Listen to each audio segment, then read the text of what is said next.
ব্যাপার এটা, কারণ একজন ধরেন উনি হয়তো ফার্স্ট হলো ওনার প্রফেশন যদি দেখেন উনি একজন সিঙ্গার হিসাবে পপুলার একজন সিঙ্গার।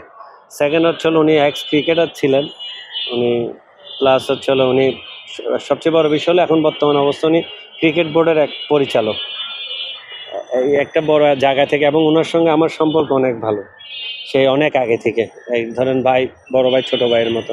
বাট আসলে আমি ওই যে উনি যেভাবে মন্তব্যটা করছে ওইটা দেখার পর আমি অনেকক্ষণ শক ছিলাম যে আসিফ ভাইয়ের মতো মানুষ, এই ধরনের ওনার মতো মানুষ, উনি স্পোর্টস বোঝা মানুষ, উনি এই মন্তব্যটা কেন করলো, বা এই মন্তব্যটাকে কতটুকু গুরুত্ব বা কতটুকু গ্রহণযোগ্য। কারণ উনি তো বলতে পারে না এই ধরনের কথা।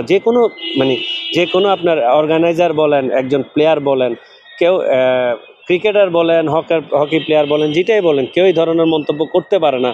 কারণ হচ্ছে এই মন্তব্য আসলে একটা আপনার দেখবেন যে গুরুত্বহীন একটা মন্তব্য এবং কাউকে ছোট করার একটা মন্তব্য, যেটা আসলে আমরা যে প্লেয়ার বলেন আর অফিসিয়ালরা বলেন, যেটাই বলেন, আমরা কাউকে ছোট করে কোনো কথা বলতে পারি না।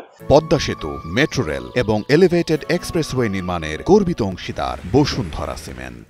এটা আমাদের থেকেও বেশি আপনারা যারা সাংবাদিক তারা আপনারা কিভাবে নিচ্ছেন, আপনারা নিশ্চয়ই এটা ভালোভাবে নেন নাই। দেশই এত কথা আসতেছে, এত কালকে থেকে এখনো পর্যন্ত যত ফেসবুকে দেখলাম সবাই এই ব্যাপারে শেয়ার করতেছে। মানে এই যে এটা আসলে আমি মনে করি আসিফ ভাইয়ের উচিত আমাদের যারা ফুটবল প্রেমিক সাপোর্টার এবং ফুটবল অর্গানাইজার আছে, সকল বাংলাদেশের অর্গানাইজারদের কাছে ওনার আসলে সরি বলা উচিত। কারণ উনি যে বক্তব্যটা দিয়েছে বা যে কথাটা বলছে এটা কোনো গুরুত্বহীন, মানে গুরুত্ব ছাড়া কথাবার্তা। একটা মাঠে ধরেন আমাদের চিটংয়ে দুইটা মাঠ, পার্সোনালি আপনি যদি দেখেন এম এ আজিজ আর জওহর আহমেদ চৌধুরী মাঠ, এম আজিজে কিন্তু পিচ আছে, জওহর আহমেদে পিচ আছে, তাই বলি কি আমরা মাঠ পিচ নষ্ট করব?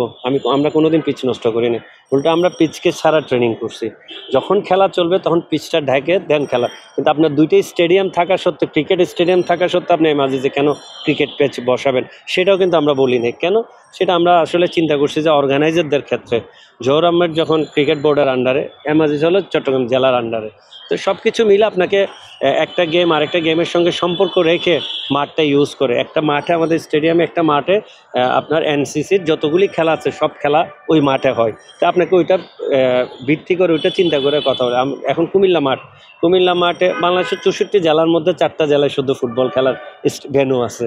এই 4টা জেলা নিয়ে যদি আপনি এরকম ধরনের অবজেকশন করেন, এভাবে অ্যাটাকিং কথাবার্তা বলেন, আসলে এটা খুবই, আমি মনে করি যে এটা খুবই, এটা তীব্র নিন্দা ছাড়া আর কিছু নাই।